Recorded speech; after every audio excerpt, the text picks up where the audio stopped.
1년 내내 관심이 없다가도 해마다 연말연시가 되면 이웃에게 어색한 관심을 보이곤 할 때가 있습니다.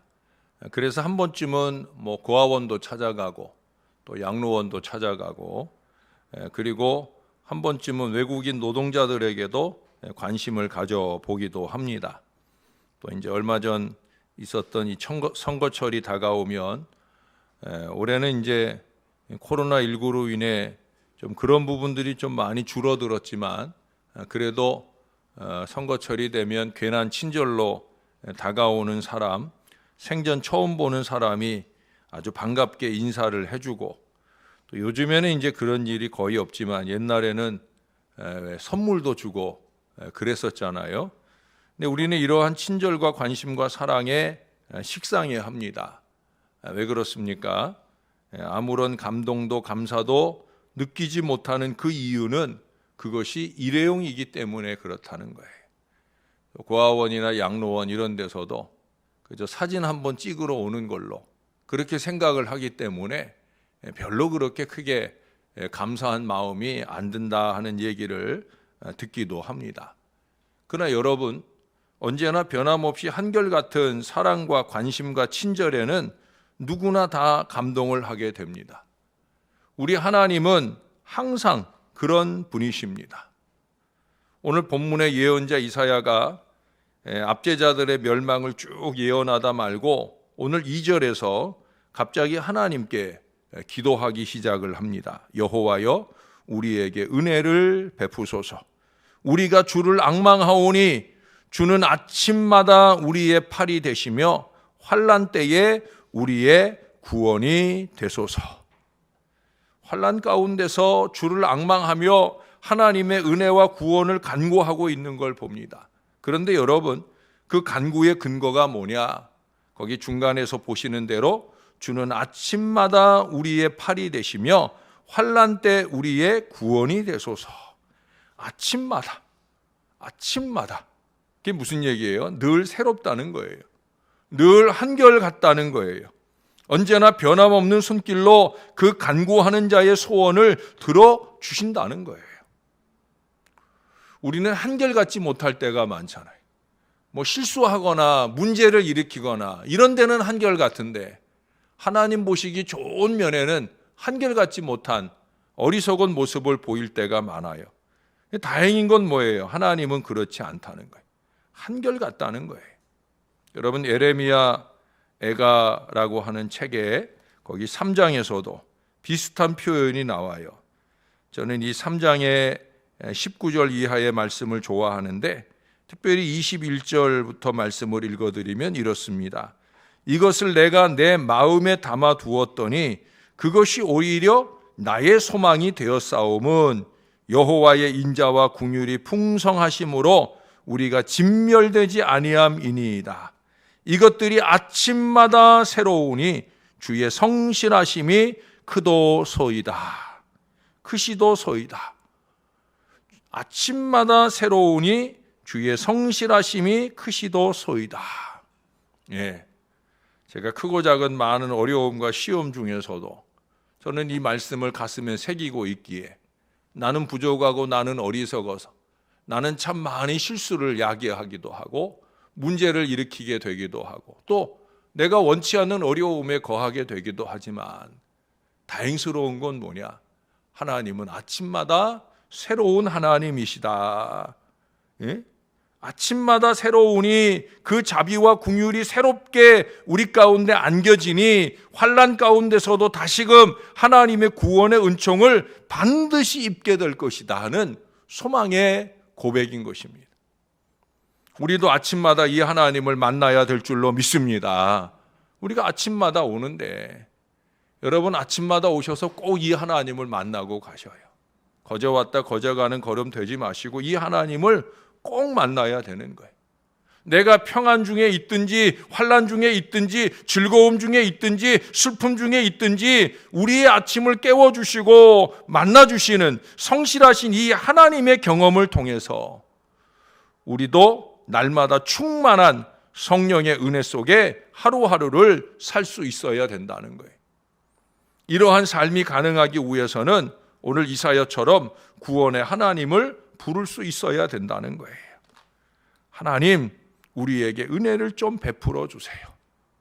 특별히 환난 중에서 하나님께 기도함을 통해 성실하신 이 하나님의 절대 주권을 인정하고 자신은 이 환난 극복에 아무런 가능성도 없는 참 연약하기 이를 데 없는 존재인 것을 인정하면서 하나님은 구원과 평안으로 대갚아 주실 그런 하나님이시다.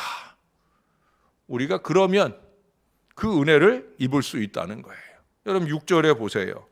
내 시대에 평안함이 있으며 구원과 지혜와 지식이 풍성할 것이니 여호와를 경외함이 내 보배니라. 할렐루야. 여호와를 경외한다. 이게 그냥 두려워하는 것만이 아니죠. 하나님께 나의 도움을 구하고 하나님만 온전히 의지하는, 하나님 아니면 내게 소망이 없다.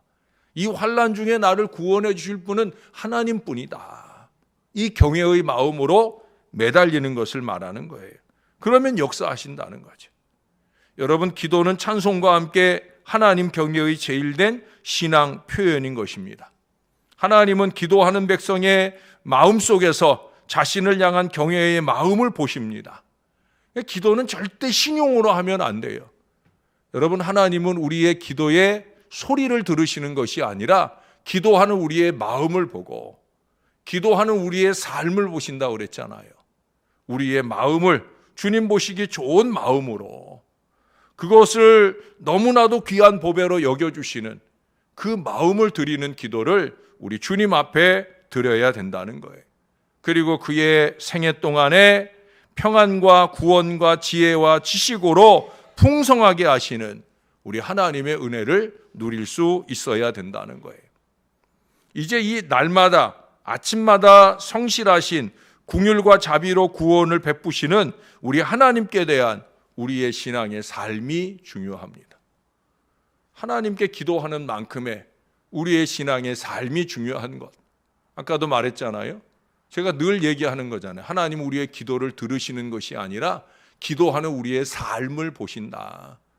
삶이 아름답지 못하고 삶이 엉망진창이면서 아무리 외쳐 기도한들 그 기도는 의미가 없는 거예요. 여러분, 초대교회 교인들의 삶을 적고 있는 사도행전에서 많이 나오는 단어 가운데 하나가 바로 이 날마다라는 단어예요. 그 중에서도 그들이 날마다 하나님께 보여드린 제일된 신앙의 태도가 뭔지 아십니까? 바로 이렇게 성전에 모이기를 힘썼다라고 하는 거예요. 그 당시에 성전에 모인다는 것은 뭐 요즘에 코로나19 이건 아무것도 아니잖아요. 그 당시엔 성전에 모이는 일이 목숨 걸어야 되는 일이에요. 지금은 목숨 걸 일도 아니잖아요, 사실은. 예? 그때는 목숨 걸어야 되는 일이에요. 유대인들에 의해서나 로마에 의해서나 초대교회가 교회로 열심히 모이기 위해서는 목숨을 걸어야 되는 거예요. 예. 로마 같은 데는 왜 카타콤, 지하 무덤에서 모이기도 하고 그랬다고 그랬잖아요. 카타콤, 지하 무덤을 성전 삼았어요. 그래서 지하 무덤을 성전 삼는 것은 그 성전에 가는 동안에도 잡히면 죽을 수도 있는 거고요. 그 지하 무덤에 들어갔다가 그 미로가 엄청나요. 예. 여러분 혹시 로마에 성지순례를 가시거나 하시면 카타콤을 꼭 가게 되는데 그 카타콤을 들어가기 전에 안내원들이 가장 많이 주지하고 강조하는 게 뭐냐? 자기들을 잘 따라오라는 거예요. 왜? 자칫 길 잃어버리면 미로로 돼 있기 때문에 거기서 그냥 헤매다가 거기에 있는 시신들과 함께 그냥 세상을 떠나버리는 거예요. 목숨 거는 거예요. 그런데도 불구하고 모이기를 힘썼다라고 하는 거예요. 그것이 그들이 날마다 하나님의 은혜로 충만하여 능력 있는 교회로 성장하게 된 비결이라는 거예요. 한국교회의 지속적 성장의 제일 비결로 이 새벽 예배 등 날마다 교회에서 예배하고 기도하고 말씀 공부하고 이런 것들이 쉼 없이 이어진 것을 비결로 삼잖아요. 다시 말해서 모이기를 힘쓰는 것에 하나님의 은혜와 역사가 임했다는 거예요. 그게 한국교회예요. 지금까지 한국교회 부흥의 근저에는 모이기를 힘쓰는 주의 자녀들이 있었다는 거죠. 여러분, 오늘날 서양교회 자주 들으셨잖아요. 날마다는 고사하고 주일마다 한 번 모이는 것도 잘 지켜지지 않고 있어요. 수천 명 등록교인 가운데 주일날 모여 예배하는 사람들 손가락 꼽. 전 요즘에 온라인 예배 체제를 보면서 미래의 유럽 교회를 보고 있는 것 같은 생각이 들어요. 참 가슴이 답답하고 안타까워요. 이제 그만하면 될 때도 됐는데, 세상도 완화를 해주는데, 아니 믿는 사람들이 성전에 모일 생각을 안 해요. 편하고 좋은 예배 속에 살려 하는 어리석음들을 범하고 있다라고 하는 거예요. 지금 우리나라 교회도 이제 그런 병에 걸리게 되는 건 아닌가. 코로나19의 전염병보다 모이기에 힘쓰지 않는 전염병에 걸리게 되지 않을까. 그런 걱정을 솔직히 해요. 저는 목회적 걱정, 이 코로나19로 인해 목회적 걱정 중에 하나가 그거예요. 예배하는 걸, 예배하는 걸 잊어버리지 않을까. 물론 온라인 예배도 예배입니다만은 성전 예배를 잃어버리지 않을까. 이게 인터넷병에 걸려가지고, 인터넷병에 전염이 돼가지고 그것으로 드리는 예배에 그냥 만족하고, 어르신들은 지금 교회 오지 못해서 안달이신데, 그 어르신들은 또 못 오시는 이유 가운데 하나가 자식들이 못 가게 해요. 자식들이. 아니 자기들은 직장 다닐 거 다 다니고 먹으러 다니고 놀러 다닐 거 다 다니면서 어르신들, 부모님들 교회 오는 걸 막아요. 아니 교회가 뭐 전염병의 온상입니까? 근데 문제는 믿는 사람들이 그렇게 생각하고 있다는 거예요. 편하고 쉽게 예배하는데 점점 익숙해지면서 성전 예배를 소홀히 하는 어리석음을 범하게 되어가는 건 아닌가. 여러분, 날마다 성실하신 하나님의 은혜를 힘입으려면 날마다 한마음 한뜻으로 그 하나님 앞에 나아가는 일에 전력할 수 있어야 된다는 거예요. 날마다 성령 충만이 극심한 죄악 세상에서 생존하는 비결이니까 그렇게 생존하고 살아가려면, 어제 들은 말씀처럼 성령 충만하게 살아가려면, 그저께 들은 말씀처럼 존귀한 자로 살아가려면 우리가 주님의 존전에 모여와 주님의 주시는 은혜로 채워가야 된다는 거예요. 여러분 5절 하반절에 하나님의 계획을 보세요. 하나님의 계획은 뭐냐? 정의와 공의를 시온에 충만하게 하심이라. 하나님의 정의, 하나님의 공의. 여러분, 하나님께서는 시온에 하나님의 전에 하나님의 정의와 공의를 충만하게 하기를 원하신다는 거예요. 제가 지난주 월요일에 이제 설교를 거의 마무리해 놓고 이 하나님의 정의, 하나님의 공의가 뭘까? 교회를 향한 하나님의 공의, 하나님의 정의, 그걸 옛날 성경에서는 공평이라는 단어로 표현을 했는데, 하나님의 공평이 뭘까? 하나님이 세 가지 공평할 것을 말씀해 주셨어요. 교회는 이 세 가지가 공평해야 돼요. 첫째는 예배의 공평성입니다. 모든 예배의 주인은 하나님이셔요. 모든 예배의 대상은 하나님이셔요. 새벽 예배라고, 또 주일 예배라고, 수요 예배라고, 금요 예배라고, 어느 것에 하나님이 오시고 어느 것에 하나님이 오시지 않는 게 아니잖아요. 어느 것은 하나님이 받으시고 어느 것은 뭐 목사가 받고 그런 예배가 아니잖아요. 모든 예배의 주인은 하나님이시다. 모든 예배의 대상은 하나님이시다. 그러므로 모든 예배에 영과 진리로 최선을 다해서 하나님께 올려드려야 되는 거예요. 목회자들은 목회자대로 최선의 예배로 준비하고 올려드려야 되고, 성도들은 성도들대로 예배에 임하는 순간부터 영과 진리로 예배하는 시간이 되어야 된다는 거예요. 두 번째는 뭐냐? 설교의 공평성임을 말씀하시더라고요. 설교의 공평성. 하나님의 말씀은 누구에 의해서 선포되든지, 누구에게 선포되든지, 어떤 자리에서 선포되든지 공평하다는 거예요. 왜? 하나님이 말씀하시는 거니까. 말씀 앞에 설 때마다 우린 그 마음이어야 된다는 거예요. 어제 저녁에도 말씀드렸지만 말씀을 귀걸이 삼지 말고 귀에 들리는 말씀이다. 그래서 귀걸이 삼고 장식으로 삼지 말고 마음에 걸어두고 삶에 걸려질 수 있도록 그렇게 살아내야 된다. 이게 말씀의 공평성, 형평성이에요. 세 번째는 교인의 공평성입니다. 교인의 공평성이라는 것은 목사의 목표적 돌봄에 있어서 모든 교인들은 공평하다는 거예요. 예? 자기에게 뭐 잘한다고 해서 그 사람에게 더 관심을 두고 그를 위한 기도는 더 하고, 예? 자기에게 늘 어려움을 준다고 해서 그를 위한 기도나 섬김을 외면하고, 이거 아니라는 거죠. 부족한 종은 그러지 않기를 소원합니다.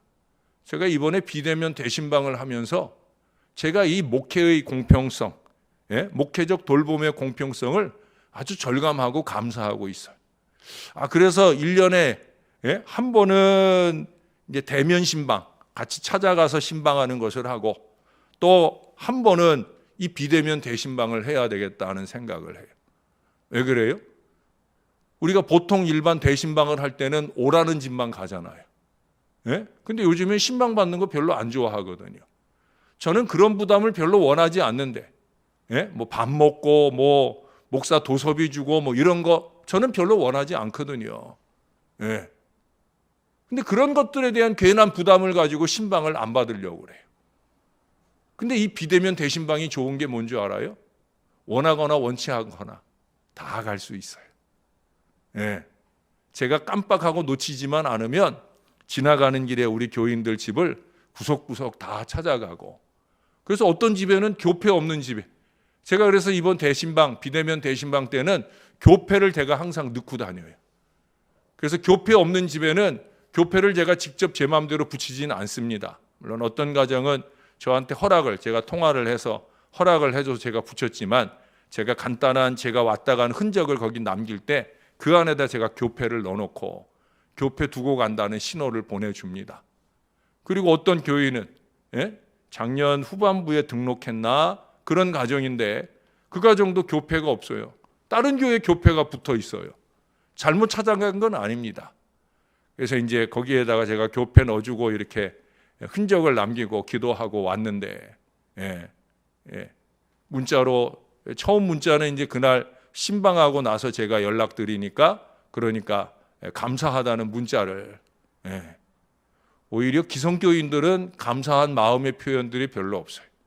어르신들은 해요. 어르신들은 전화도 주시고 문자도 주시고 답을 주시는데, 젊은 사람들은 그런 걸 별로 안 해요.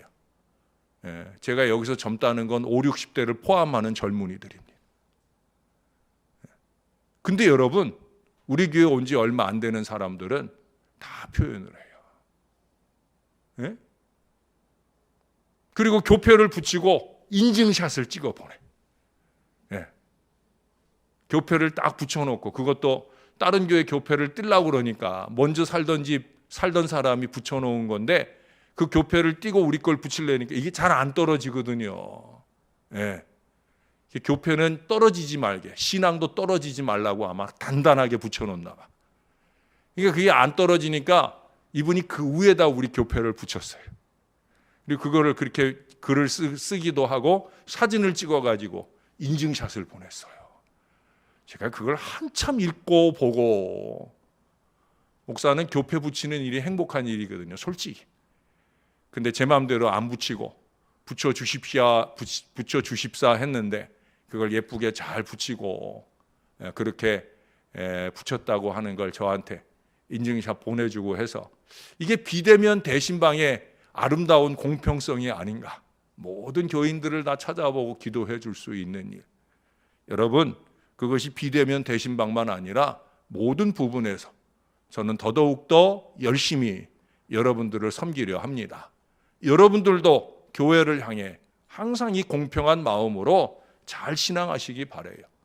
교회를 올 때나 오지 못할 때나, 또 예배할 때나 헌신할 때나 전도할 때나 무엇을 하든지 간에 하나님을 위해서 내가 무엇인가를 할 수 있는 것이 내게 행복이 되고 기쁨이 되는 그 순전한 마음으로 행하는 저와 여러분들이 되어야 될 줄로 믿습니다. 오늘 주일 전날입니다. 내일 또 이 제단 안에서 많은 예배는 아니지만 이제 일부 예배부터 해서 예배가 한 번 더 늘어나죠. 예배가 하나씩 회복되는 것이 저는 날마다 환희요 기쁨입니다. 내일은 일부 예배부터 이제 두 번의 예배가 이어지는데 이런 예배를 드릴 때마다 정성을 다해서 성실하신 우리 하나님의 임재를 체험하는 은혜로운 주일이 다 될 수 있기를 바랍니다. 주님을 만나러 교회를 오고 간절한 기도로 주님의 손길을 경험하고 평안과 구원과 지혜와 지식이 풍성해지는 저와 여러분들의 신앙의 삶이 될 수 있기를 우리의 구주 되시는 예수님의 이름으로 간절히 축원합니다. 하나님 고맙습니다. 오늘도 주의 전전에 거룩한 예배를 사모하는 주의 자녀들이 이렇게 주님 앞에 모여 예배합니다. 수요일보다도 금요일보다도 성전 예배로 예배하는 이 새벽 아침이 더 많은 사람들이 모여 예배할 수 있도록 인도해 주신 것 감사합니다. 이제는 그만해도 될 텐데 이제는 교인들이 본자리 예배 자리를 좀 회복하고 열심 있게 모여 예배할 때가 되었는데 좀처럼 쉽지가 않습니다. 온라인 예배를 멈춰야 올 것인지 그런 생각도 들 정도입니다. 그러나 오지 못하는 이들을 위해 온라인 예배를 지키기는 하겠사오나 할 수만 있으면 주의 전을 찾아 예배하는 거룩함을 좀 회복할 수 있도록 은혜를 베풀어 주옵소서. 주님은 날마다 새로움으로 우리의 모든 예배에 임재하셔서 그 예배를 연락하고자 하시는데 하나님 할 수만 있으면 주의 전을 찾고 영과 진리로 거룩하게 예배하는 하나님의 사람들이 되게 하여 주시옵소서. 주님의 전에 오지 못할 때라도 교인의 책무를 다 감당하기 위해서 최선의 신앙을 살아가는 하나님의 사람들이 되게 하여 주시옵소서. 무엇보다 우리가 하나님께 예배하고 하나님 앞에 헌신할 수 있는 건강과 물질과 육신을 주신 것을 감사히 여기면서 기쁘게 행하는 모든 자녀들이 되게 하시고 그런 개인과 가정마다 하나님의 더 큰 축복이 임할 수 있도록 은혜를 베풀어 주시옵소서. 갑작스럽게 맹장으로 오늘 아침 수술해야 되는 귀한 아들이 있습니다. 하나님 꼭 잡아주시옵소서. 별것 아닌 수술이지만 주님께서 이제 병원에 입원해서 오늘 수술하고 퇴원하게 되는 모든 여정까지 강력한 손길로 보호해 주시옵소서. 믿음의 기도로 이 아들을 위하는 그 간절한 기도로 매달리는 부모님의 기도를 들어주시고 오늘 수술 잘 마치는 것부터 시작해서 완쾌되어 다시금 삶의 자리에서 하늘복을 받으며 누리고 주님의 귀한 자녀로 우뚝 서는 일까지 우리 하나님께서 섭리하시고 역사하여 주시옵소서. 감사를 드립니다. 예수님 이름으로 기도합니다. 아멘.